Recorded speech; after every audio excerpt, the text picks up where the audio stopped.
Hey everyone, did you know that over 90% of you watching right now haven't hit that subscribe button yet? If you're enjoying our stories about real-life gangsters, take just a second to subscribe. It's free, and it really helps us keep bringing you more true gangster tales every day. So sit back, relax, and let's dive into another story from the world of the mob. They used to say you could hear Jack Legs Diamond before you saw him. It wasn't his shoes, though he wore the kind that made the street shine. It wasn't the whisper of a coat stitched too well for the neighborhood either.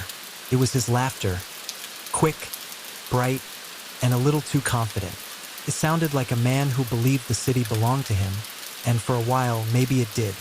He walked through New York the way music moved through a room. Every eye turning, every silence bending just slightly to make space for him. He had that rare kind of grace, not the kind born in fancy rooms, but the kind that came from surviving too many nights that could have gone wrong. The year was 1927. The streets were humming with jazz and ambition, and Prohibition had turned the city into one long, thirsty secret. Somewhere between the speakeasies, the bootleggers, and the million-dollar smiles, Jack Diamond had carved himself a legend. He wasn't born for the velvet suits or the whiskey-soaked applause. He was born for movement, for the hustle, the escape, the sharp turn that left others blinking. They called him Legs because he was fast, not just with running, but with thinking. Always one step ahead, always out the back door before the smoke cleared. That night, the one that would start the story everyone remembered, he was sitting in a speakeasy tucked behind a fake bakery on 12th Street. The password was Orchid. The bartender didn't look up when you said it, just lifted a curtain behind the shelves and nodded you through. Inside, the air smelled like gin, perfume, and expensive mistakes. A jazz trio played slow, the singer's voice soft enough to make men forget they owed money. Jack sat at a corner table with his wife Alice, her eyes bright as the diamonds on her wrist. "You hear they're saying you're running dry?" she asked, swirling her drink. Jack smirked. "Let em say it. If people think I'm slowing down, they relax. Relaxed people make mistakes." She smiled. "And what? About you? I don't make mistakes," he said. "I make headlines." She laughed, but there was something in her eyes, worry, maybe, or the kind of foresight that only comes from loving a man who keeps his promises too close to danger. An hour later, a man named Dutch Schultz walked in. Not unexpected, but not invited either. Dutch was all sharp edges, big coat, slick hair, the kind of grin that only came from getting away with too much. The room stiffened. The jazz faltered. "Jack," Dutch said, loud enough for the crowd to hear. "You look comfortable." Jack didn't flinch. "Comfortable's a crime now? For you? Always," Dutch said. The words hung there like smoke. Alice's hand brushed his under the table. A silent warning, or maybe a reminder to keep his rhythm. Jack stood, every movement smooth, polite. "Dutch, you want a drink?" Dutch smiled. "Already had one." "Well," Jack said, "maybe you should have two." Loosens the imagination. For a second, it felt like the room itself was holding its breath. Then Dutch laughed, short and hard, and clapped him on the shoulder. "Still got that tongue, huh? Still got those ears," Jack said. "You should use em more often." It broke the tension, just enough. The music started again, slow and careful, like even the trumpet was worried. Dutch left a few minutes later. Jack sat down, his smile barely holding. Alice leaned close. "You think he'll let it go?" Jack shook his head. "No, but he'll wait. They always wait until they think I'm not watching." She looked at him for a long moment. "And are you?" He smiled that same quiet, dangerous smile. "Always." Later, when the crowd thinned and the air grew heavy with leftover laughter, Jack stepped outside.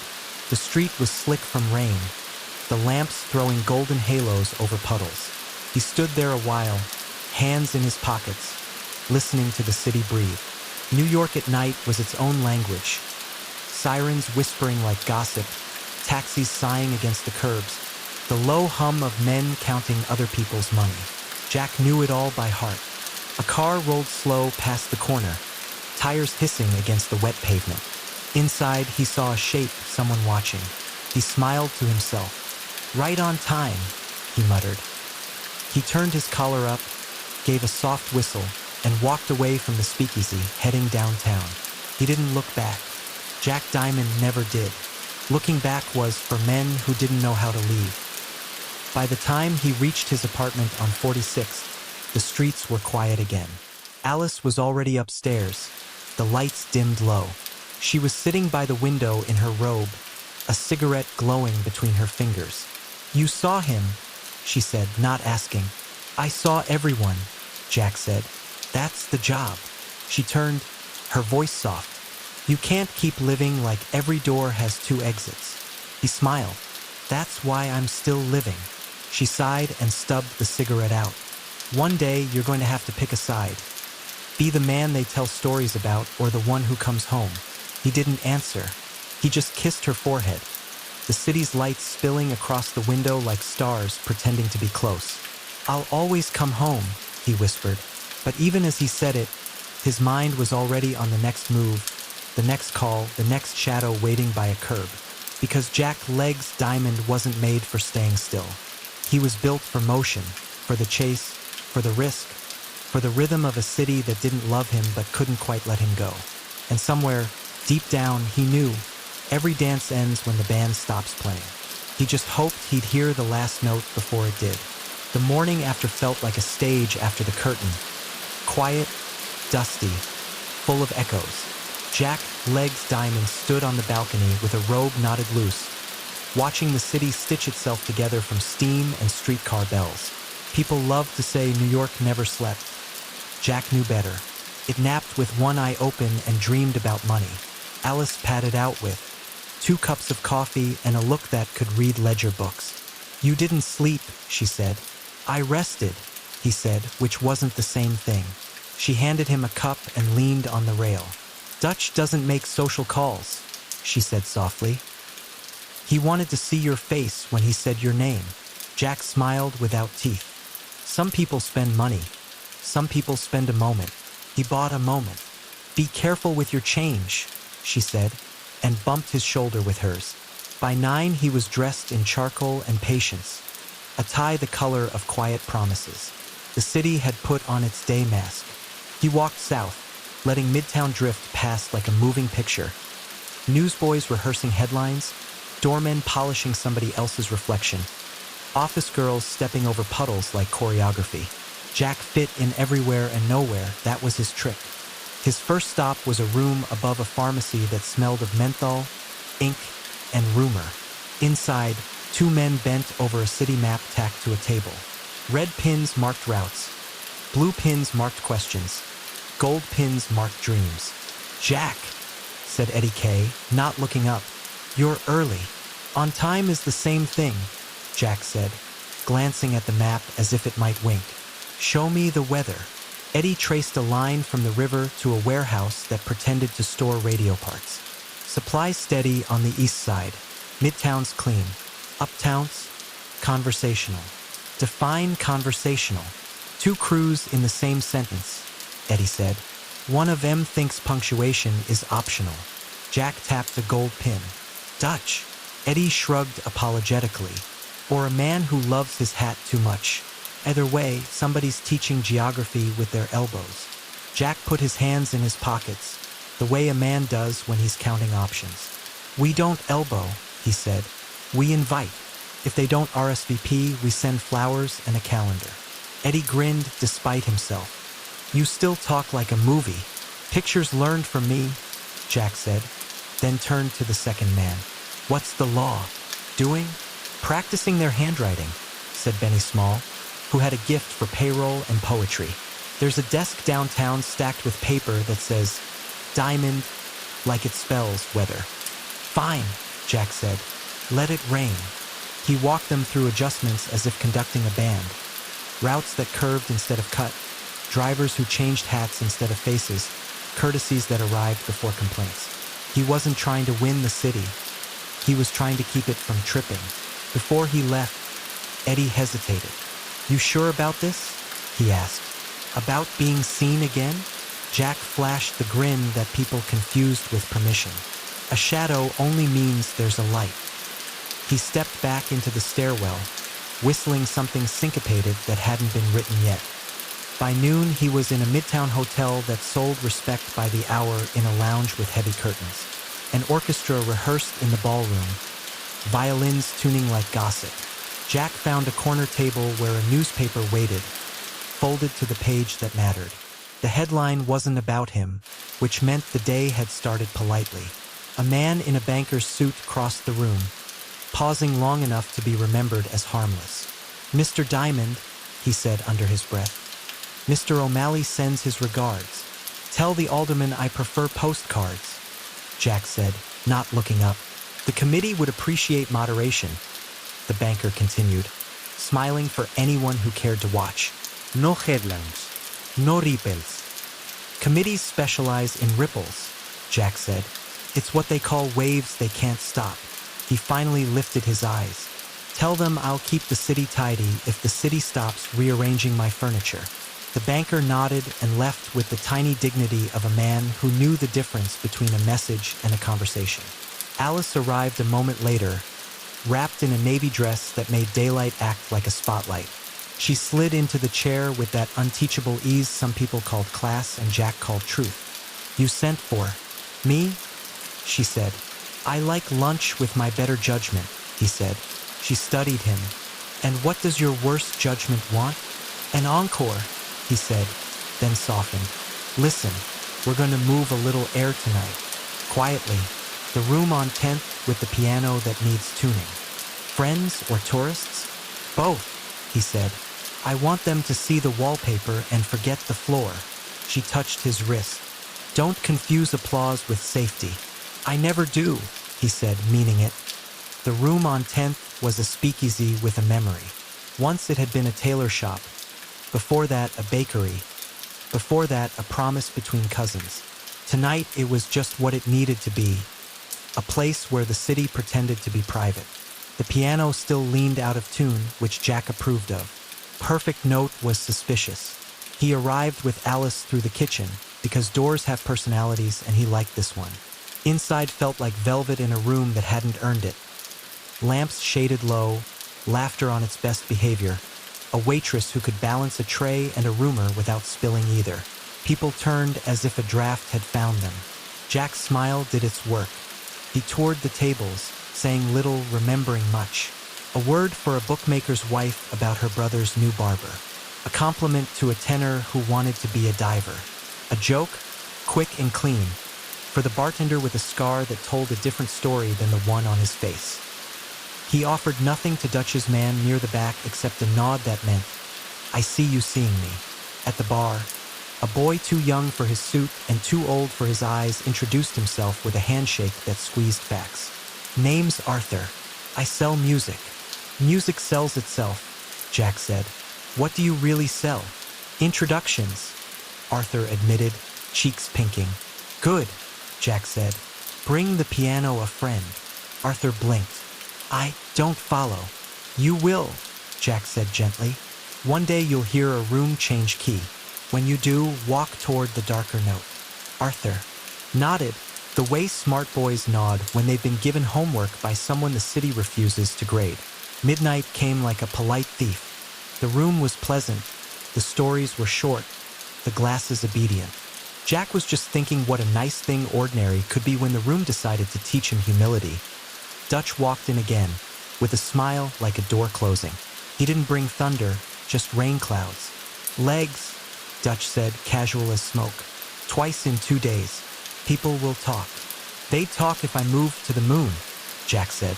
"They'd sell tickets for the rocket." Dutch glanced at Alice and tipped an apology that only she could hear. "Word is you've been shaking hands with men who can't keep them still. Word is you're changing locks on doors you never own," Jack replied. The corners of Dutch's mouth twitched. "It's a new decade coming. Clocks are a suggestion," Jack said. "Streets keep time." Dutch's eyes cooled. "Careful how you dance, legs." "I've got steps enough," Jack said lightly. "The question is whether you can hear the band." The room exhaled. Dutch held the stare a heartbeat longer, then let it go. "Enjoy your evening," he said, and drifted to a table that didn't mind being a witness. Alice breathed again. That man collects grudges the way children collect marbles, she murmured. Children play fair, Jack said. They stayed until the music had done its job, making memory feel like a choice. Then Jack made his goodnights with the gentle cruelty of a man who never lingered. Outside, the air smelled like rain that couldn't decide. A black sedan parked 2 doors down reconsidered its mission and eased away. Jack smiled. The city waves back if you look at it right, he said. Alice touched his sleeve. Come home early. Early is relative, he said. But yes, he didn't go home. Not immediately. He took a cab downtown to a narrow street with an Irish name and a Spanish mood. There was a phone there that knew how to forget. He dialed a number that sounded like an address and spoke to a man who weighed favors like fruit. Tomorrow, Jack said, move the east side appointment to noon and the west side to a church I like. You making friends with saints? The man chuckled. I'm making schedules with ceilings, Jack said and hung up. He walked the long way back, letting the night explain itself. On the corner of an avenue that believed in itself, he saw a boy leap for a lamppost and almost catch it. He applauded once. The boy bowed like a king. Jack remembered being a boy once, catching nothing but consequences. He reached the building near 3. The lobby smelled like marble pretending to be expensive. In the elevator, he looked at his reflection and was briefly surprised to see a man who looked rested. It was a trick of light or guilt. Alice was awake because she always was. She sat by the radio with the volume low, letting the announcer murmur box scores and campaign promises. She turned it off when he entered, like closing a book. You said early, she whispered. This is earlier than later, he said, kissing her hair. She searched his face. No fireworks. Just weather, he said. The kind you put a hat on. They lay in the dark, the city's pulse slipping through the window. Tires, sirens, a distant horn that sounded like a memory trying to come home. When she drifted to sleep, he lay awake and counted the seconds between sounds the way other men counted prayers. Morning again, newspapers again, headlines that were not his name, which always felt like a receipt. Jack ate toast he didn't want and smiled at the editorials as if they'd been written by a cousin. Then he dressed lighter, brown suit, soft tie, the uniform of a man who intended to be underestimated. He visited a warehouse where the foreman spoke in shipping codes and compliments. A back office where the man at the desk wore a priest's patience and a broker's ring. A tiny printing shop where menus and myths were set, in the same typeface. Everywhere he went, he asked for less and received more. That was his other trick. At noon, the church was sunlit and empty, the dust moving like retired angels. He sat in the last pew and let silence do the talking.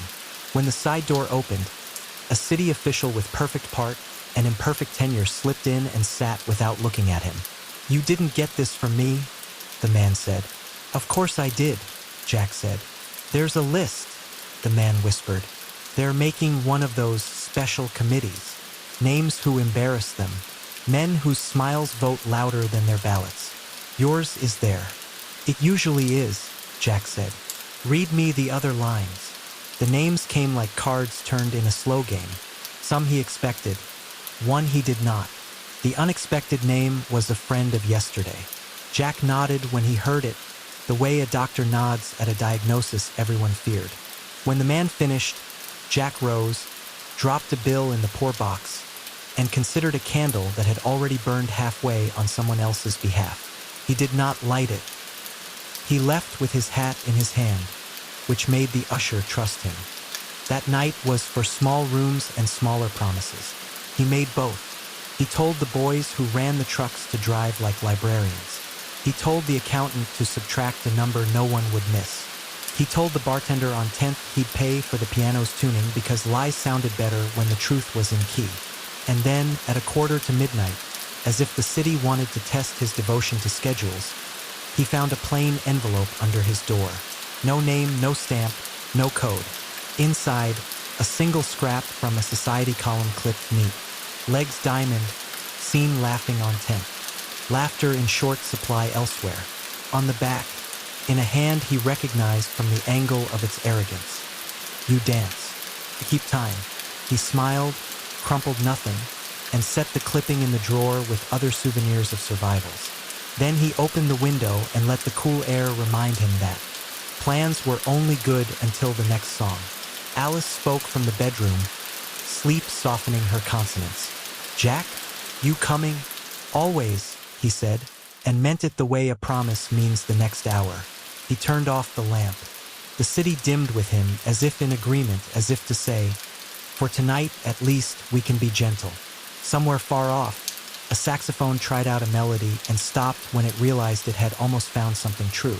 Jack lay awake one more hour, listening to the fragile threads of quiet that held it all together. Tomorrow, the pins on Eddie's map would be in the same places with different meanings. Tomorrow, Dutch would smile like weather and committees would rename thunder. Tomorrow, he would walk into rooms and make them breathe. For now, the band hadn't stopped. For now, the floor was holding. For now, Jack Legs Diamond counted the beats between footsteps in the hall and decided there was time yet. To move, to charm, to adjust the light so a shadow looked like a choice. He slept like a man who had already planned the dream.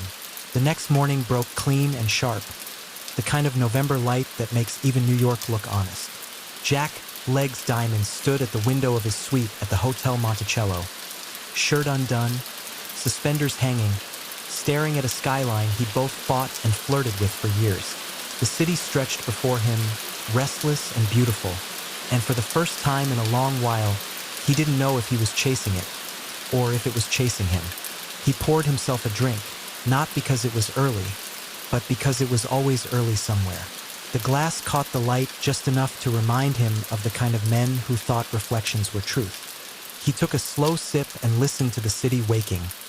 The whistles, the trolleys, the impatient horns. It was an orchestra that only played for men like him, those who danced between applause and consequence. Alice emerged from the bedroom, wrapped in silk and worry. "You have a meeting," she said. "I have a dozen," he said, "but none I'm looking forward to. You could cancel." He smiled. "And disappoint half the city? They'd build a statue for you." She gave him that look, the kind that said love and exasperation had learned to share the same chair. "You can't charm your way out of everything, Jack." He walked over, kissed her forehead gently. "I don't have to. I just have to make them believe I can." By noon, the cafe on 46th Street was buzzing with talk. It was a neutral spot, where businessmen pretended not to notice who sat in the back booths. Jack walked in like the mayor of the invisible, nodded to the waiter, and took his usual seat. A man was waiting, tall, narrow, with the kind of face that only existed behind bad headlines. Tommy Coletti, once an associate, now a messenger for someone who fancied himself a king. "Tommy," Jack said, smiling as if the years hadn't turned them into opposites. "Still wearing the same suit?" Tommy smirked. "You're still wearing trouble. I make it look better." They ordered coffee they wouldn't drink. Tommy leaned in, voice low. "Dutch is restless. Says you're moving on his deliveries. Says he's missing trucks." "I'm missing patience," Jack said. "And when I find it, I'll send it his way." Tommy smirked. "He says he's giving you one last chance to play nice." Jack's eyes hardened, though the smile didn't fade. Funny thing about last chances, they only matter if you think you can run out of them. Tommy hesitated. "You sure you want this fight?" "I don't want it," Jack said softly, "but I never back away from a song once the band starts playing." When he left the cafe, the air had changed. It carried that stillness New York only got before a storm. Not wind, not rain, just tension. He walked through it slow, coat flaring behind him, as if the streets were watching. At the corner, a kid selling papers yelled, "Gangland Truce, Diamond, Schultz and Talks." Jack stopped, bought a paper, and glanced at the front page. His name looked too neat in print. He folded it once, tucked it into his coat pocket, and muttered, "Talks make good fiction." He hailed a cab heading uptown. The driver didn't talk. Most didn't. A silence with Jack Diamond in the back seat was worth more than small talk. When he stepped out, he was at the plaza, an unlikely place for a man from streets that never forgot the price of their own cobblestones. but Jack fit in wherever he stood. He found his man waiting in the lobby, Judge O'Malley, a name too clean for the company it kept. The judge nodded toward the bar. 10 minutes. No witnesses. Then you're buying, Jack said. They sat near the window, sunlight washing their glasses in gold. You're making people nervous, O'Malley said. I've made a career out of that, Jack said. This isn't the same legs. Dutch has friends who wear badges now. Federal ones. Jack swirled his drink. Everybody's got friends until they don't. I'm serious, the judge said, lowering his voice. They're building something. A case. They want one big name to make the rest fall in line. And your name rings bells. Jack smiled faintly. That's the problem with bells. They don't sound right unless they're hit. The judge sighed. I'm trying to help you. I know, Jack said. That's what worries me. He tossed a few bills on the table, stood, and straightened his coat. Tell them if they want a name, they should learn to spell it right. That night, the rain came, steady and cold. Jack liked it. Rain was honest. It didn't pretend to bless or curse. It just fell. He found himself back in the speakeasy behind the bakery, the same place where laughter used to feel easier. The band played a slow tune, smoke curling in lazy spirals toward the ceiling. He sat at the bar alone until a familiar voice cut through the music. You always drink alone? Or just when you're thinking? He turned. It was Frankie Costello, sharp, smooth, and dangerous in all the ways Jack respected. Thinking's safer alone, Jack said. Depends on the thought. Frankie sat beside him.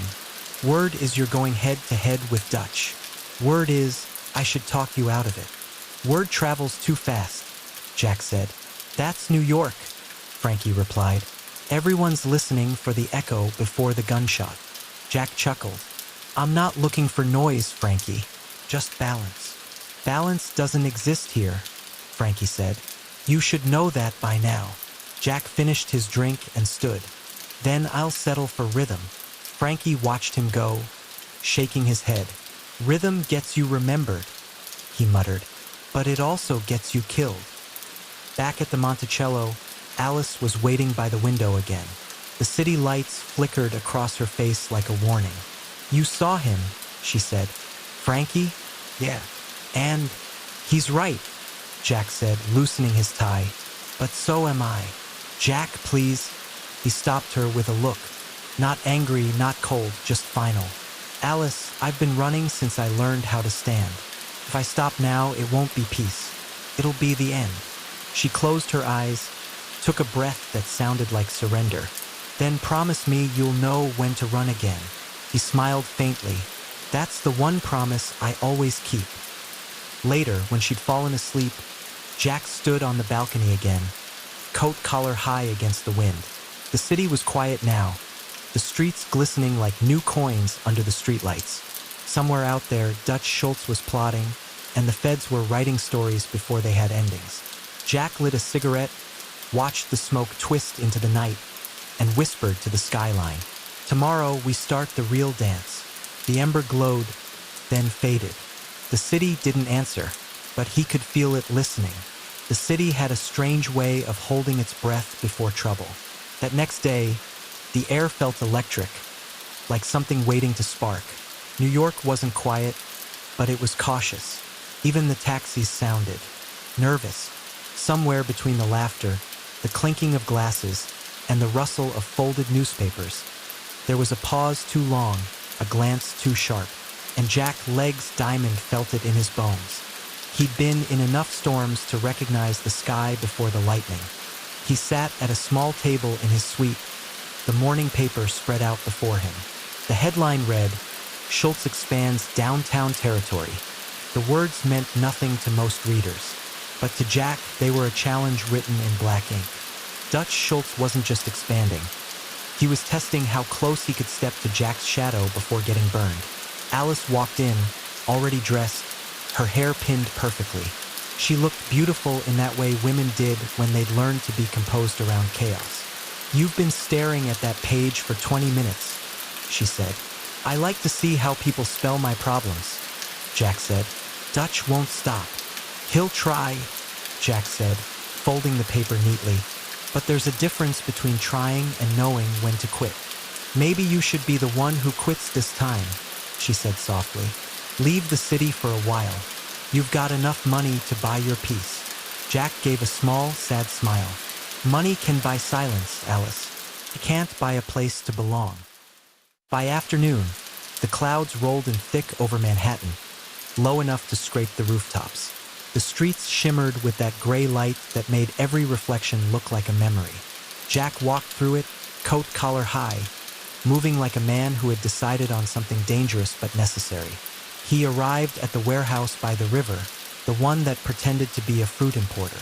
Inside, the men stopped what they were doing when they saw him. Eddie K., his right hand, stepped forward. Boss, you shouldn't be out here today. Jack raised an eyebrow. Why? The sky planning something? Eddie hesitated. Dutch's boys were seen near 10th Avenue. Word is they're moving something big. Then we'll move bigger, Jack said, glancing around. The place smelled of sawdust and whiskey. Load the trucks. All of them. We'll run every bottle before nightfall. Eddie frowned. That's pushing it. That's the point. Jack turned, his tone quiet but firm. If they think we're scared, they start writing my obituary before breakfast. We give them something else to talk about. He lit a cigarette and walked toward the open bay doors, watching the water churn below. Besides, he said, exhaling smoke into the wind, it's been too long since I reminded the city I'm still alive. The operation moved fast. Trucks rumbled through the streets like iron veins pumping life through the city's underworld. Jack rode in the front seat of the lead truck, hat pulled low, the sound of the rain tapping the roof like impatient fingers. Eddie drove, eyes flicking nervously to the mirrors. You ever think about leaving all this, Jack? Leaving, Jack said. And do what? Sell umbrellas? You could disappear. The papers would say you were dead. You'd have peace. Jack smirked. You ever notice peace only exists for people who never earned it? Eddie didn't argue. The truck bounced over a pothole, and both men laughed. A short, tired sound. Then, up ahead, Jack noticed something strange. A dark sedan parked across the intersection, too still. The kind of still that didn't belong in motion. Keep going, Jack said quietly. As they drew closer, the sedan's headlights flicked on. A warning, or a dare. Jack smiled. There it is, he murmured. The lightning. The sedan's engine roared to life, pulling away before they reached it. No shots, no chase. Just a promise made of silence. Eddie exhaled. You think that was them? I think, Jack said, that was someone saying hello. By nightfall, the run was finished. The last crates were stacked in a hidden cellar on 51st Street. Jack stood over the workers, cigarette glowing in the dim light. Good work, he said. Take the night off. You've earned it. When the room emptied, he stayed behind, staring at the crates. The label read, Delaney and Sons Fine Syrup. He traced the letters with his finger, almost laughing. Syrup. The whole city was addicted to lies with sweet names. His thoughts were interrupted by the sound of footsteps. Frankie Costello stepped out of the shadows, hands in his pockets. Nice delivery, he said. You sure you're not making too much noise? Jack didn't turn around. Noise is how I remind them I'm breathing. Noise gets attention. Good, Jack said. I like an audience. Frankie leaned against the wall. You're poking a hornet's nest. Jack finally turned, eyes calm. Frankie, if I worried about nests, I'd still be stealing apples in Philadelphia. Dutch isn't a kid with apples, Frankie said. He's got people everywhere, cops, judges, even bankers. You can't win this one with charm. I'm not planning to win, Jack said. I'm planning to outlast. Frankie studied him for a moment, then shook his head. You always did think the city was yours. Jack smiled faintly. It still is. I just rent it out. Later that night, back at the Monticello, the city lights pulsed through the rain like heartbeat monitors. Alice was asleep, the room quiet except for the distant hum of traffic. Jack stood at the window again, tie undone, drink in hand. He thought about the headlines, the whispers, the way Dutch had looked at him that night in the club. There was no truce coming. There never was. There was only rhythm, the same rhythm that had carried him this far. He pulled the newspaper from his coat, smoothed it out, and looked at his name again. Then, slowly, he took a pen and drew a line through it. For a long time, he just stared at the ink. Then he whispered to himself, "Let's see how the story sounds without me." He set the paper down, turned off the lamp, and stood in the dark. Outside, thunder rolled over the city like applause from a distance.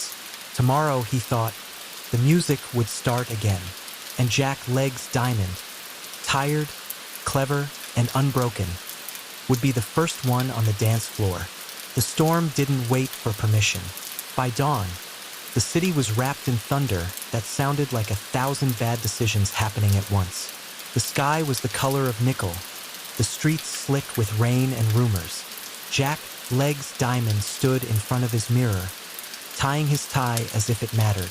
Behind him, the radio murmured something about a new mayor, a new tax, a new world that didn't belong to men like him. He smiled at the reflection. "Same story," he said to no one. "Different narrator." Alice appeared in the doorway, robe wrapped tight, worry written plain. "You're going out?"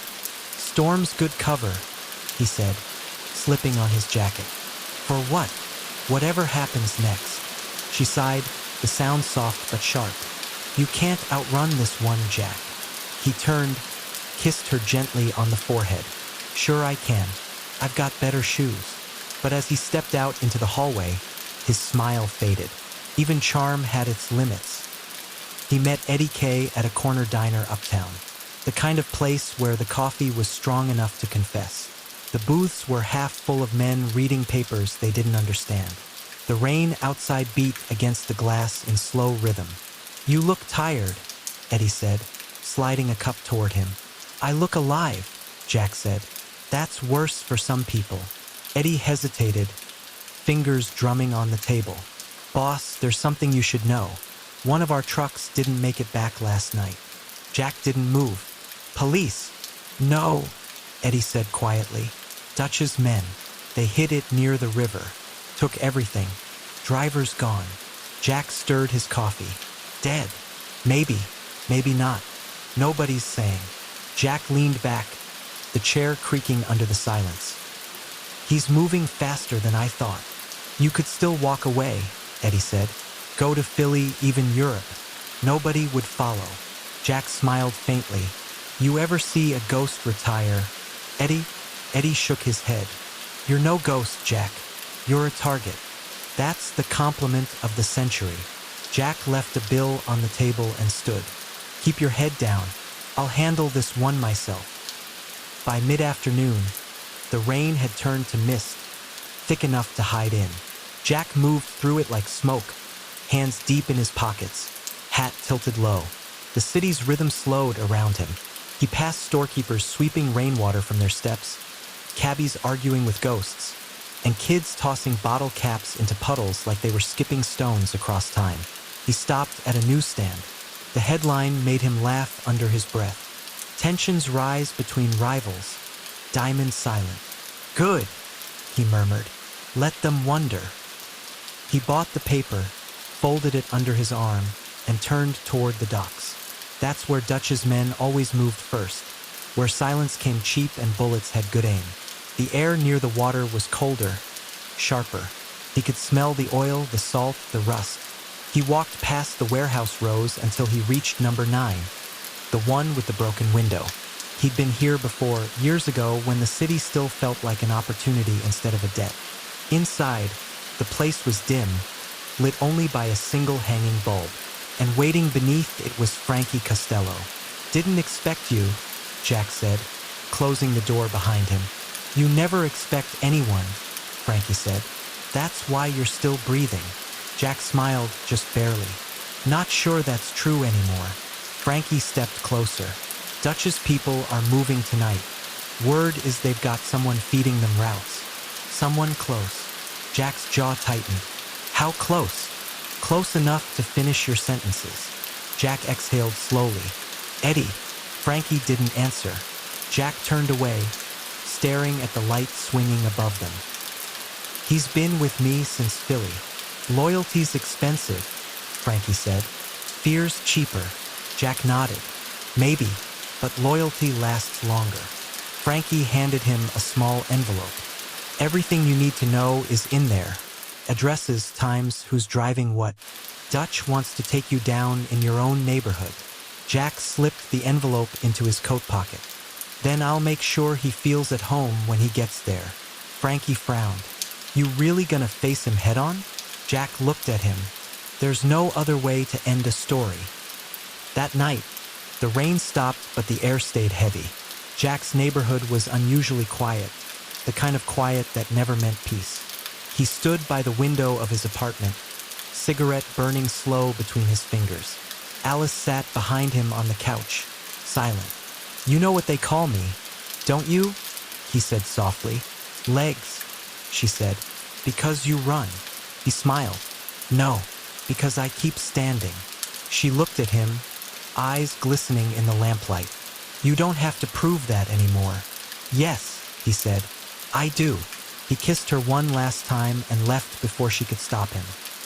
The streets felt different that night. The lamps flickered. The puddles reflected ghosts. Every step echoed louder than it should have. Jack reached the old warehouse on 12th, the one Dutch had taken over years ago. The door was unlocked. Too easy. Inside, shadows shifted against the walls. Footsteps, whispers, the sound of tension loading itself like a gun. Jack stepped into the light, hands open. Evening, gentlemen.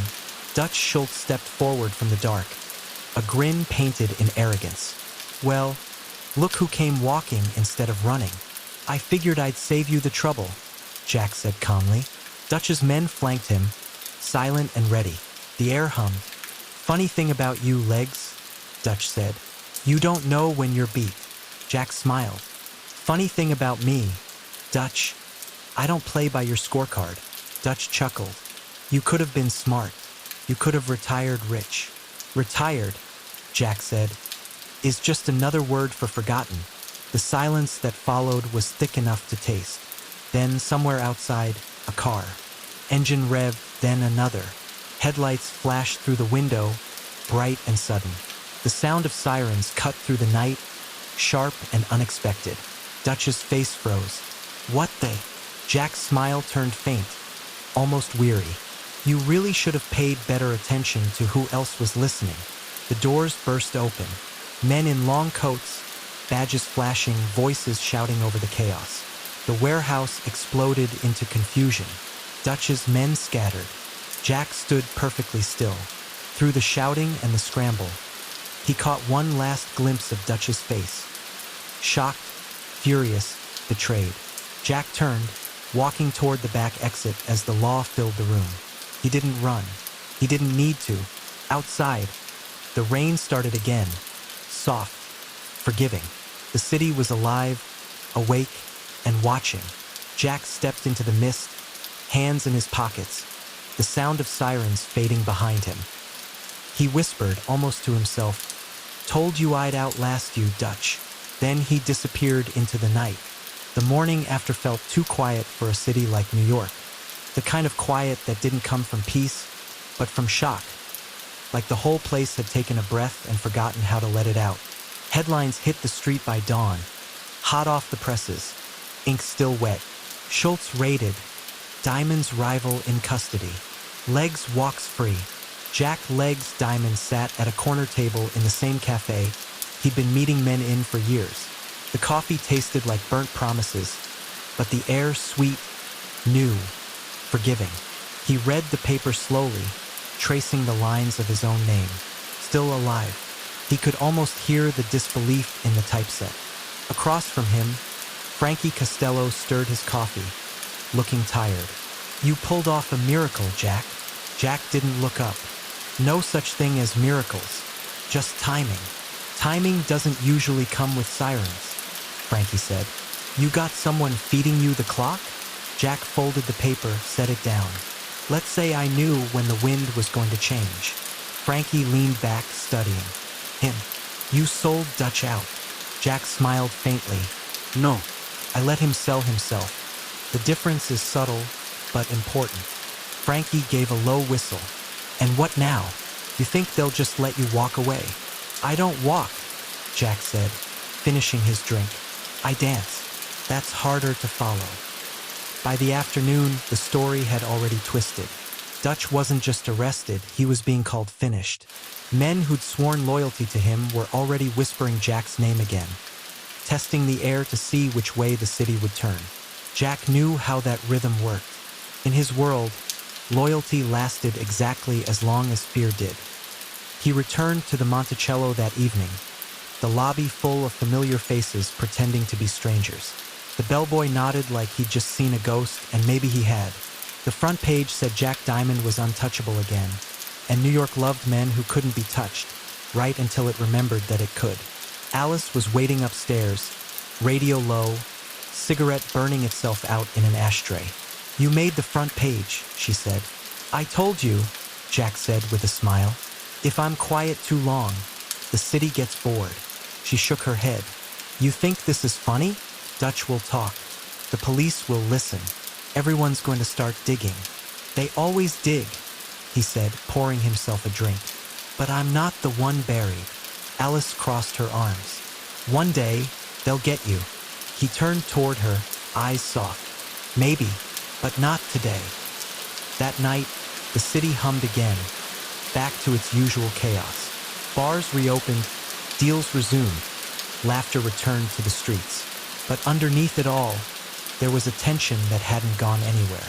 Jack could feel it in the way people looked at him now, not with admiration but calculation. He took a walk through Midtown, the street lamps painting him gold and shadow. Every corner he passed had a story.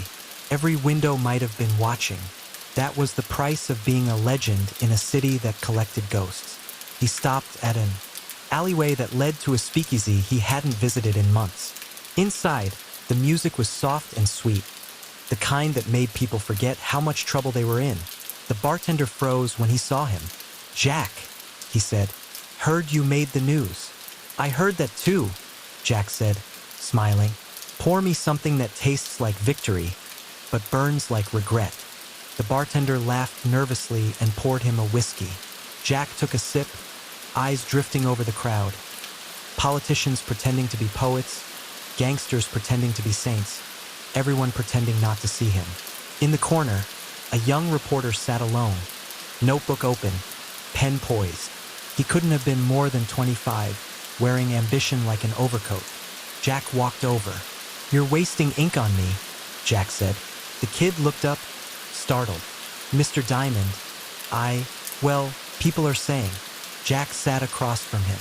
People always say, that's their hobby. But here's something to write down. The city doesn't love anyone for free. The kid hesitated, pen trembling. So what keeps you going? Jack smiled. Rhythm. The trick is to stay in step, even when the music changes. He stood, left $1 on the table, and walked out before the kid could thank him. By midnight, the rain had returned, fine and misty, like the city was trying to wash its hands of everything. Jack rode uptown in silence, watching the lights smear across the cab window. His reflection looked tired now, older somehow. Not from years, he'd long ago stopped counting those, but from the weight of knowing too much. The cab stopped outside the hotel. Jack stepped out, hat low, coat tight. The doorman greeted him with forced cheer, but Jack caught the flicker in his eyes, the kind that comes from fear dressed as respect. He took the elevator up, the hum of the machinery echoing like a lullaby. When the doors opened, Alice was waiting in the hall. She'd been crying, though she'd tried to hide it. Jack, she said, voice trembling, you need to read this. She handed him an evening edition of the paper. The headline was smaller this time, but sharper. Schultz indicted. Sources claim Diamond tipped off authorities. Jack stared at it for a long moment, then laughed once, low, humorless. They never waste time, do they? Alice's voice cracked. They're calling you a rat.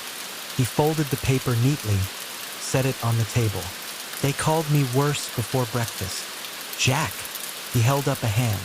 Alice, You ever notice how people love you most when they're planning to betray you? That's the city. It gives you a parade one day and a headline the next. She stepped closer. You can't keep doing this. You win and you lose at the same time. He touched her face, thumb brushing away a tear. That's what makes it fair. Later that night, he couldn't sleep. He sat by the window again, watching the fog roll in over the rooftops. Somewhere out there, Dutch was sitting in a cell, thinking about him. Somewhere else, men were whispering his name over drinks, wondering if he was